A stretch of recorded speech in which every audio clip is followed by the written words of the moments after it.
నీవు భూమి మీద ఉన్నావు కదా, ఎన్ని వాక్యాలు చెప్పిన ప్రసంగాలు విన్నా మార్చుకో కదా. నీవు ప్రవేశించుచుండగానే, అంటే ఎక్కడికి ప్రవేశం? గృహప్రవేశం కాదు ఇది, పాతాళ ప్రవేశం, నరక ప్రవేశం ఇది. నీవు ప్రవేశించుచుండగానే నిన్ను ఎదుర్కొనుటకై కింద పాతాళము నీ విషయమై పేతలను రేపుచున్నది. వాళ్ళల్లో ఏం పుడుతుందట? కలవరం. వాళ్ళెందుకు కలవరపడుతున్నారు? మేమే తట్టుకోలేకపోతున్నాం అంటే మా పక్కకి ఇంకొకటి వస్తున్నాడు. ఇప్పుడు నువ్వు దేవుడు నమ్ముకోలేదా? భూమి మీద ఉండగా నువ్వు దేహాన్ని దేవుడికి ఇవ్వలేదా? ఒరే, లోకం కోసం బ్రతికినవన్నీ లోకంలో ఉన్న వాళ్ళందరూ కళ్ళ ముందు వదిలేసి వెళ్ళిపోతున్నారని తెలిసి కూడా దేవుడి కోసం జీవించలేదా? దేవుడి సన్నిధిలో లేవా? నువ్వు మాకులాగే బతికేవా భూమి మీద? ఏట్రా, అమ్మాయికి బలహీనుడు అయిపోయావా? డబ్బుకు బలహీనుడు అయిపోయావా?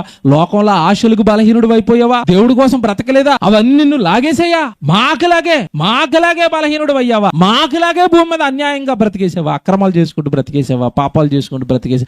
మారలేదా భూమి మీద? దేవుడు ఎన్ని చెప్పినా మారండి, మార్చుకోడండి మనిషి. క్రైస్తవులు మార్చుకోవడం లేదు. అదే రామపత్రిక 12:1-2, మీ మనస్సులు మారి రూపాంతరము పొందాలి. రూపాంతరం, మీ మనస్సులు మార్చుకోండి అంటే దేహాలను దేవుడికి ఇవ్వాలి. అది పరిశుద్ధుడి స్వభావము.